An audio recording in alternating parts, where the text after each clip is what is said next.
everyone. This is Tracy D. Armstrong, and welcome back to What's Your M.E.S.S? Mental, Emotional, Social Status of Life.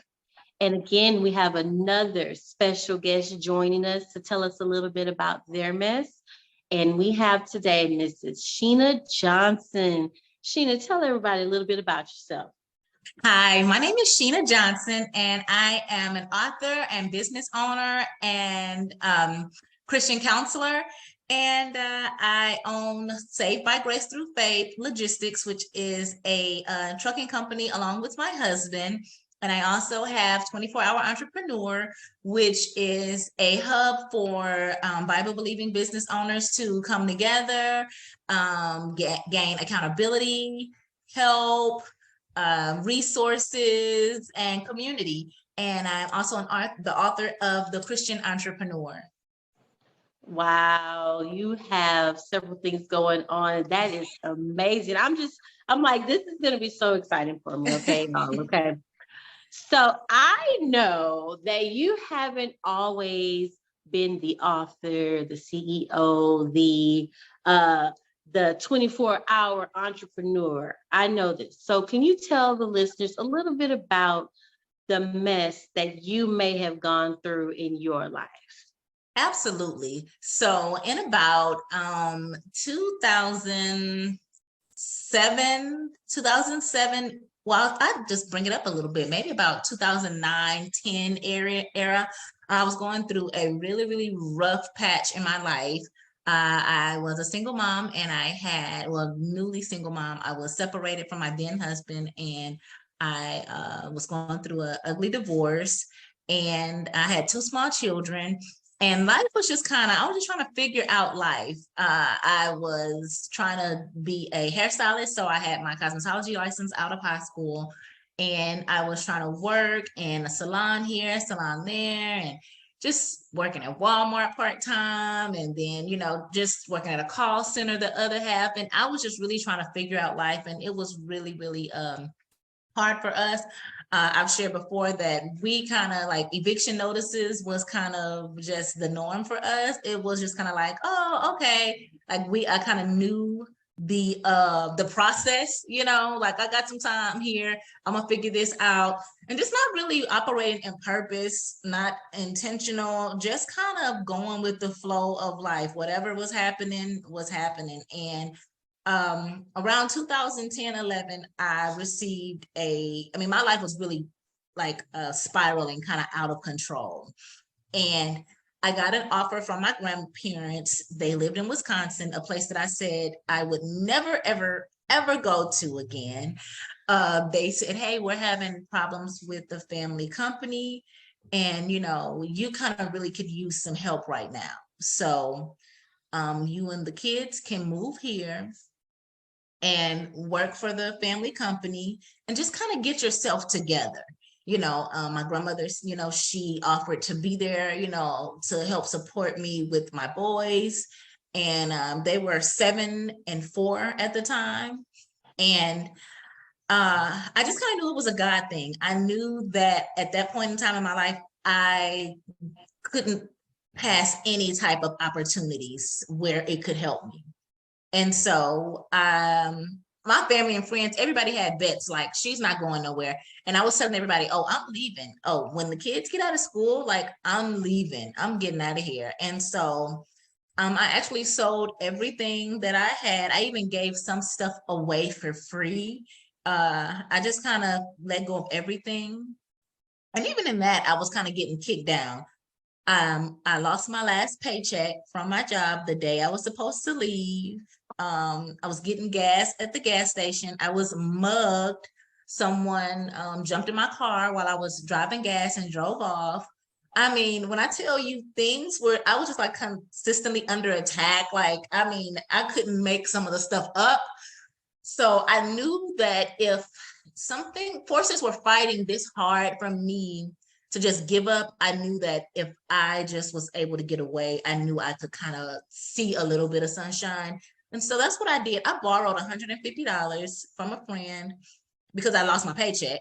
And they were like, we're going to mail it, da, da, da, da, So my urgency was not their urgency. Right, So right. I got in my car and I drove my car across country. I put my kids on the train with my grandparents, and me and my uncle, we got in my car and we drove to Milwaukee, Wisconsin on August 22nd of 2011, August 27th of 2011. And it was just, I mean, I'm not going to say I walked into just a brand new life, because there were some trials and tribulations, but it was me taking that first step, that first leap of faith, that first step to get me out of my mess and get me out of everything that was trying to pull me down, including myself, the familiarity of things, the crutches that I had here at home, the excuses and the comfortableness of everything. So I moved to Wisconsin, Milwaukee, Wisconsin, and started working in my family's business.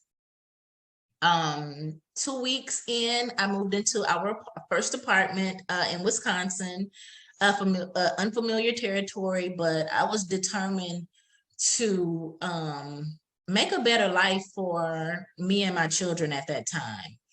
And I had no idea I was walking into who God had created me to be. I had no idea that that was what that step was doing.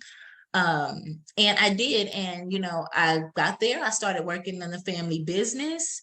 And things got shaky even there, but even in that, I was able to kind of see myself, see the mistakes I had made myself, see where I was blaming everybody else for my situation and not looking at and hold myself accountable for some situations that I had put myself in. I was able to literally just get myself together. Mentally, I was all over the place. That was you're reading my mind, because I was just about to say, so before you move, because this is, you're going to say, before you move, how were you mentally? Like, you're about to say all over the place. Like, talk about that. Just even now my adult life, understanding your mental frame of mind, your capacity is something new, because it's like, oh, you go through stuff, but you'll get over it. But I mean, I was really, even before I got there and being there, especially in an unfamiliar place and a big change, before I got there, I mean, I was definitely all over the place. I've struggled with anxiety very, very bad. Breakdowns, when you say mental breakdowns, I mean, it was like I had become to a point where I was comfortable. If I'm not in a panic, if I'm not mentally unstable in this moment, then something's not right. And I knew that it's like it was my best friend. And when I moved and started to, gain control and, better myself, it was like just having just even clear, positive thoughts. It was like, oh no, no, you're used to having a chaotic mind and you're not going to a new place. Like, we stuck together, and it was a very tough time for me to be able to allow God and allow people to help me, even in just everyday things, just thinking positive, not having a what if mentality, like, oh, okay, what if this goes wrong, or what if that happens, or what if I do this, or what if that was the struggling tool, and just trying to better myself, because I was everywhere here. I mean, breakdowns after breakdowns, having a cry out in the car and then get myself together and go back in, and not being able to ask for help was something that was easy too before I had made a transition. And even in the transition, just allowing people to, pray for me, or allowing somebody to speak positive in my life, or to be able to receive it, was like a defense mechanism, kind of like, I don't need that right now. I'm okay. I'm good. And I really wasn't. So being truthful to myself helped me to overcome a lot of what I was going through mentally. Mm-hmm. And you kind of started to touch on, I was just going to ask, because you said like mentally break, for you to say breakdowns was like the norm and like having a panic attack, like if you wasn't panicking, then it was like something was wrong if you were not panicking. How did that affect your emotion? Like you said, you would go and just cry out, but Mm-hmm. like emotionally, how did that take a toll on you? It took a toll on me emotionally because it struck like a fear in me. So Mm. I'm always fearful. It really kind of gave those breakdowns and just the being mentally unstable kind of really brought in a strong presence of fear.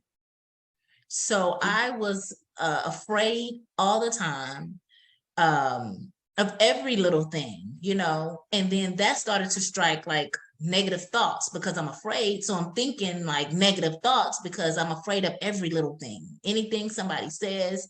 If I'm just driving down the street, I'm sad all the time, I'm on the verge of going off or crying out.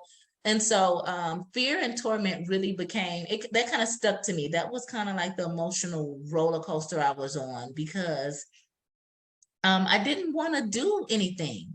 I would, even in that time, I kind of was doing like a little, because I always wanted to be an actress. So even in that time, I was still trying to get different auditions.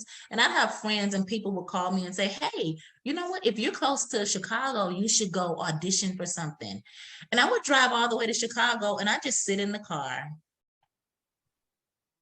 Are you serious? And I'd be Wait, so wait a minute. afraid Wait a minute. You would drive to Chicago from from where? Wisconsin. Oh, okay, okay. All right. I was like from Houston and just No, from Wisconsin. But even Okay. here, but even here, that stuck with me even when I got to Milwaukee for the first year or two, because even being here, I would drive to New Orleans because I was with an agency in New Orleans and they would set me up on things and do things, and I would just walk out. I would see someone else come in prettier and I would get like a little comparison complex and oh, her shoes look a little better than mine. Like she's walking so confident. I'm gonna just go because I had already picked them for her, picked her for them, Mm-hmm.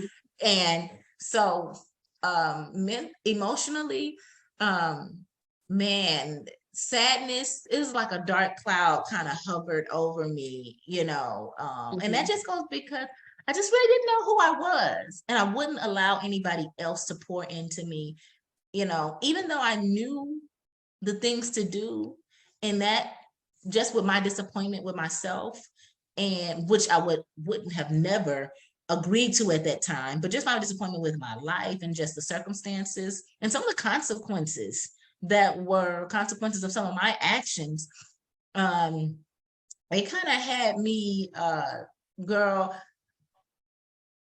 when you get to a place that you are mentally, emotionally out of there, unstable, it can really can play mind tricks on you and have you sometimes blaming everybody around you and not being able to take accountability, Mm-hmm. And I think Mm-hmm. that one of the reasons why it was so important for me to move away was that I was finally able to see me, and I couldn't lie to myself anymore, Mm-hmm. Mm-hmm. and I couldn't lie to those around me because I'm there by myself. Right. And that I was just about to go back because you said like emotions, like a dark cloud was over and you were always sad. So Mm-hmm. and before you moved, when you moved and you didn't have other people around and you No, didn't allow people to pour into you. So how did that affect you socially as far as like with friends and things like that girl, if you were always there was no social life at all. I would try to make friends. I made friends in Wisconsin, maybe my third year being there, second to third year being there, actual friends, Um, being here, like I would answer my friend's call maybe sometimes, and if they did say something that was triggering, then it was like delete. Oh, I'm not answering her phone calls. And I had to learn down the line, like I really let some good friends go due to, and some good friendships go due to a lot of the things that I was going through during that time because I couldn't see outside of myself, you know. Right. Yeah. And so your status of life at this time, like you kind of explained it already at the beginning. You have the kids, Mm-hmm. you're struggling financially, Mm-hmm. struggling mentally. Your status of life, like how would you describe it? Moving, so once I started to shed, just guilt, shame, and some things that I was dealing with personally. Um, I mean, life became a beautiful thing because I started to make good relationships, and I had already been making good relationships with some people that we work with in business. So people would invite me out. Oh, you're the owner, or you're taking over so and so. She's the new face of, Terry Lynn. This is the granddaughter. You should come to this. You should come to that. And I was like, you know what? It's time for me to start really utilizing, like, I have some good gifts and talents and abilities, and people like me, and I like being around people, and I can't allow myself to keep holding back, all these gifts and talents and everything that is great about me. And I had to see myself as great. I had to accept some things about myself, and not just the negative parts, but the good parts also. And so life became a lot brighter and beautiful, especially once I started to mingle with people from work and people who I work with on different contracts and with different students.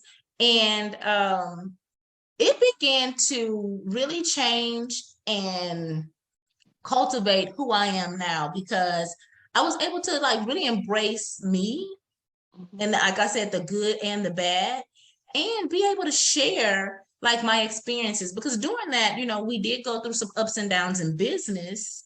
Also, even during my time there in Wisconsin, we lost contracts. We had to work hard to get contracts. We went through a couple of lawsuits, which I had learned, like, okay, that's normal in the business world. But before, I had no idea. But going through those hardships kind of really developed character, Yeah.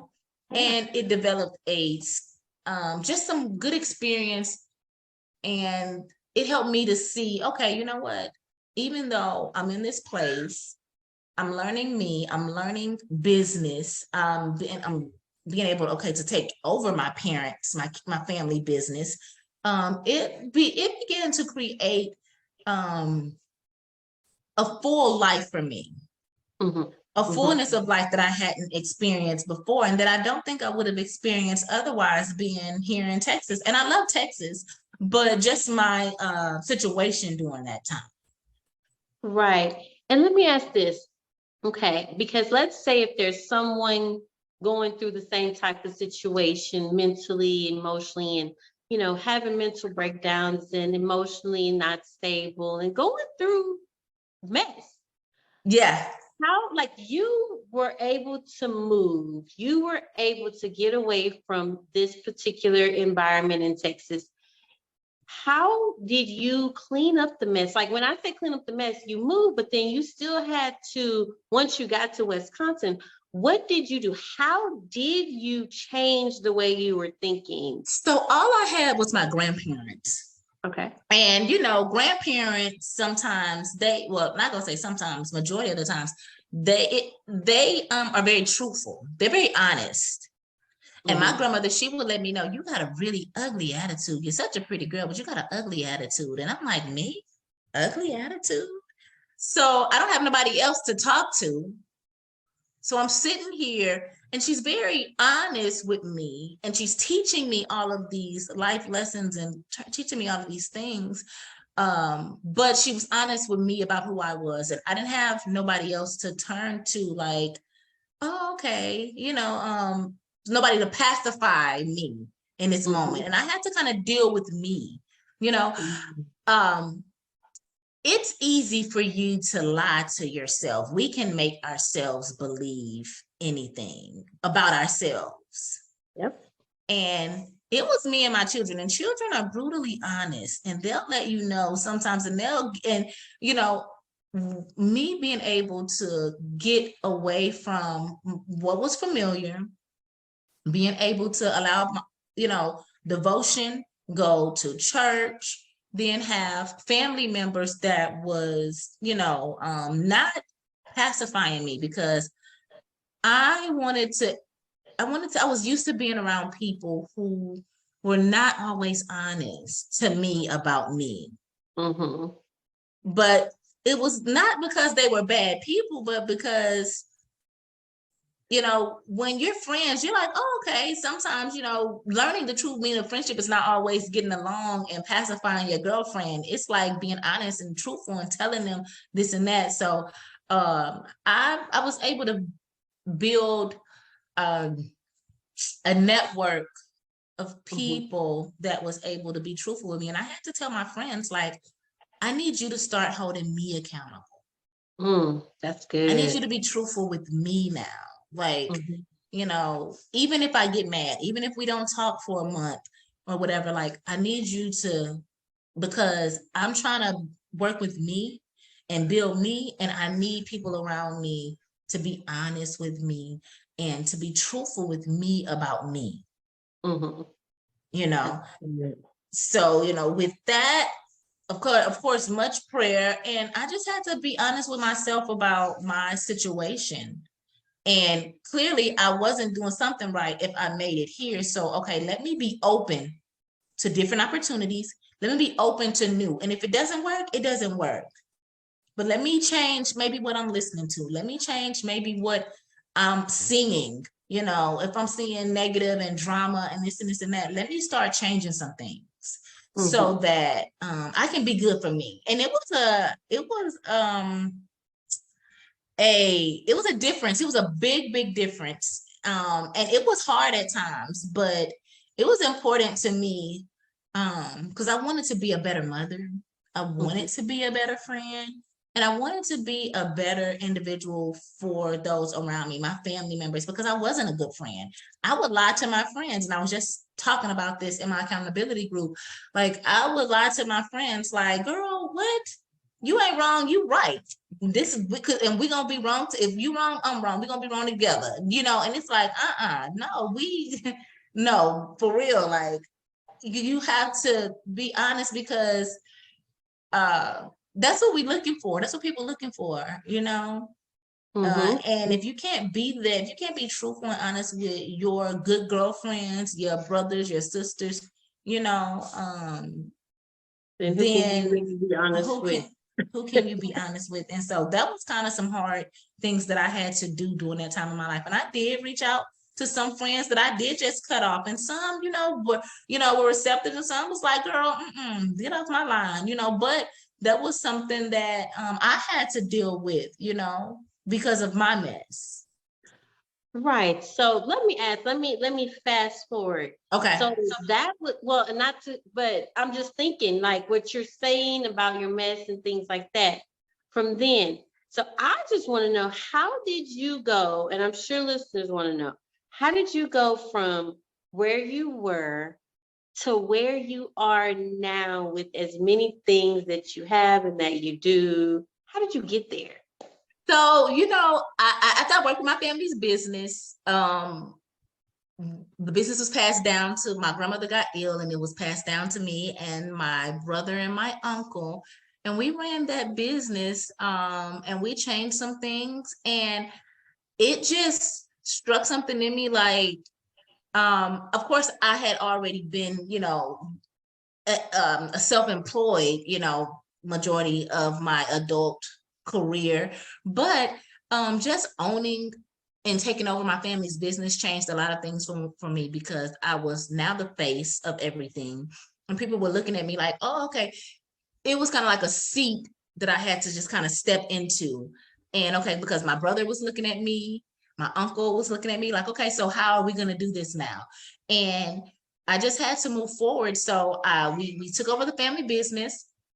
And then I met my now husband, and we started a business on our own. And I left the family business to my uncle, and we started our business together. And I mean, I just never looked back with the tools that I had learned and the resources that I had working for my family business. That just kind of gave me the stepping stone I needed to just um, walk into my now life. And it was very, very rewarding, because I now had a business partner that, of course, I love, and we're seeing the same vision. And we started Saved by Grace Through Faith, and with that, we wanted to name SBGTF Logistics, what we named it, Saved by Grace Through Faith, and just honor God in that business, and just give that business back to God. And in doing that, it was just like a revelation to me one day, like, okay, you know what? I've been through so much in business, and we've been through so much in business. I want to share my experiences with other business owners. I've been through a lot. I just jumped into this business world, no business degree, no former college, but I just jumped into this business world, took over my family's company, went on to start a second company, and we've had some rocky roads. So I want to share with others. I want to share with other business owners. So my husband and I, we decided to move back to Houston in 2017, and we moved our company here from Wisconsin, and we also started Safe House Realty. So we have rental properties in Wisconsin, and we moved here, and that's how 24-hour entrepreneur was born. Because I said, okay, how am I going to do this? I can't just, I'm helping people start their businesses, because people are saying, you're doing transportation, I want to do transportation. How do you get into transportation? So I would start having meetings and helping people, and I said, well, let me put a name to this. So I started the 24-hour entrepreneur, and that's what we just started sharing business tools and things of that nature. And then word of mouth just started sharing. And people started sharing and saying, hey, she started my business. She started helping me and telling me about taxes, and telling me about how to set my business up right, and telling me how to bookkeep. So, she's this and she's that. So that's kind of how it started. And I was just like, okay, you know what? I'm going to go with this thing, 24-hour entrepreneur. And then that's how I got here, just taking opportunities. So when people started offering opportunities to me, I would take them. I like to, I always encourage others, when opportunities come and good opportunities come, set yourself up for those, and don't be afraid to take them, because you never know what opportunity will come from the next. And even in business, I have lost plenty of contracts, but just having business relationships and people saying, oh, she did this for us, and her company, they are good at what they do. They work with integrity. You should work with them. And so then I get another call. Hey, so-and-so told me about you.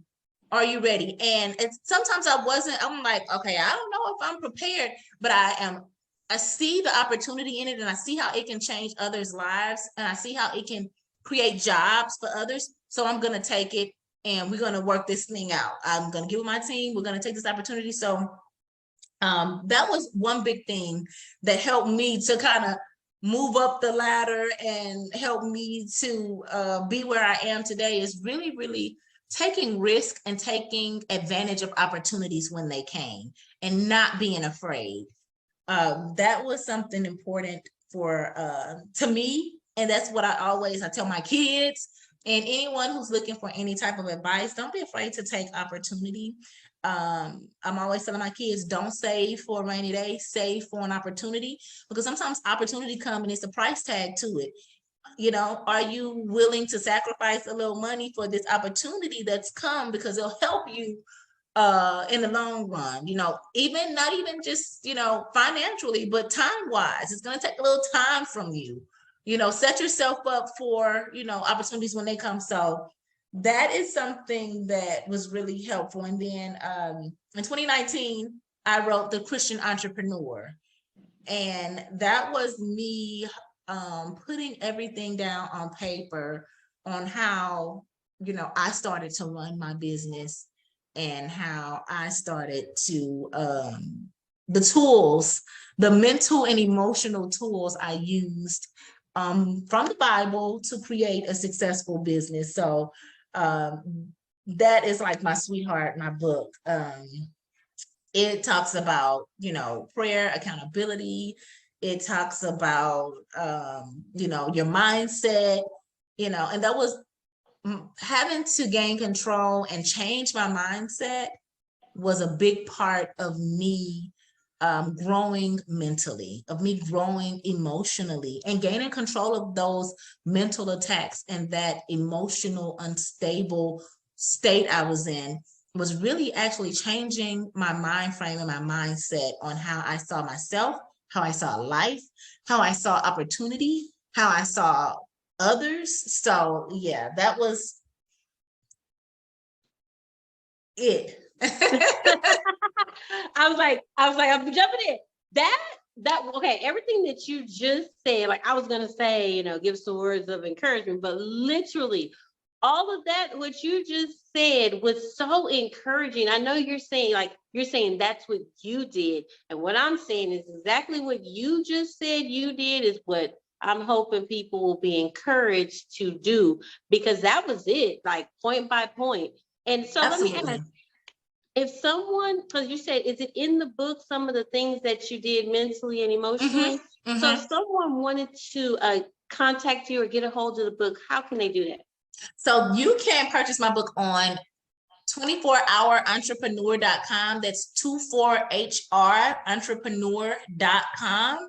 And you can go to the shop tab, and right under the shop tab, you can click shop, and there's some products there. And my book is one of the products there.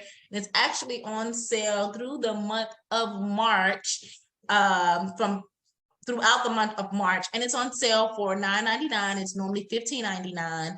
You can go directly to my website and purchase it. Some people love Amazon. It's also on Amazon, and it's also on Barnes and Noble. But sometimes they take maybe like 2 to 3 weeks to get it. But if you purchase directly from my website, you can get it within 3 to 5 days. Okay, awesome. And are you still helping people get businesses started? Yes. How can someone do that? Yes. So you can go to my website and schedule a consultation, and we can go through how to start your business, what type of business you should start. And we talk about just like your purpose. We talk about what your natural gifts and abilities are, because a lot of people want to start businesses but don't know where to start. Or they have opportunities in areas that they're not sure of, but it can help them utilize or use their natural gifts and abilities, even in those businesses that they don't think. So we do a nice brainstorming session that I have on the website. You can go and book one of those. You can email me at info@24hourentrepreneur.com. I respond to emails. If you're on social media, all my social media platforms is 24-hour entrepreneur. Twitter is bizmagnate, BIZMAGNATE, but you can pretty much find me anywhere on there. Make sure you put HR, because it's somebody else's 24HOUR, but it's 24HR. That's where you can reach me. I have an accountability group every Monday. People are free to jump on Mondays to join the accountability group. It's every Monday via Zoom and via our Facebook community. So the Facebook community is the Christian Entrepreneur Network. And you can, it's a private group, and I go live in there every Monday evening at 7 p.m. And anybody can join that as well. And so we have quarterly events, where business owners come together that, you can join and things of that nature. So if you go to my website, and before you purchase your book, you can sign up for my email subscription. And then when you sign up for my email subscription, when you subscribe to the email list, that will keep you up with everything that's going on. So we send the email about 1 to 2 days a week, and that gives you all the updates. When the book goes on sale, that gives you the updates on the accountability group. When we have community meetups, that gives you all the information you need for 24-hour entrepreneur. Awesome. And Before we wrap up, I want to ask you this question really quickly. I know you were awarded an award the other day. Yes. Can you tell everyone what was the award that you received? I received the presidential lifetime achievement award, signed and given by President Joe Biden. I'm so thankful to God for it. I'm so thankful for the community of ladies. It went through the organization Christian Women in Leadership, and I mean, it was amazing. There were some amazing women in the house. A princess from Nigeria, she was awarded. I mean, it was a time to be in a room full of influential people. And sometimes you don't think about the influence that you make on different communities, but you know, what you're doing is amazing, Tracy. Like, I really, really love the podcast. I was super excited when you invited me on, just to be awarded, you know, through the organization. It kind of motivated me to continue the works that we do, because you never know who you're helping, you never know who you're inspiring, you never know who you're motivating. And it was just a blessing to walk in the room and some people know who you are and you don't even know who they are. Mm-hmm. I don't even know they know me. So I was very, very excited for that, to be an honoree in that evening. It was just amazing. It was amazing. And my mom, she came with me, and it was just a good time to spend time with my mom and just to get that award. And they gave me a pen. Oh, I did have it on my desk, but it's not here anymore. They gave me a pen and a personalized letter from the president, and it was just an amazing accomplishment. And I'm just so thankful. I'm so thankful. I did have it up here, but I guess my husband put it up because I was like, I want to look at this for a little bit. And I want to tell you congratulations on that. I am so proud of you. Thank you. I have seen you grow from a young lady into a mature woman. And you are very influential. And as you can see with that award, you also make a difference in other people's lives. And you're worthy, just as worthy as a princess from any other country. Yes. To be in that room. And so thank you for everything that you've done. And I wanted to make sure I congratulated you. Thank you. On your job well done. Thank you so much, Tracy. Thank you. This means a lot to me. I am so thankful for you, Tracy.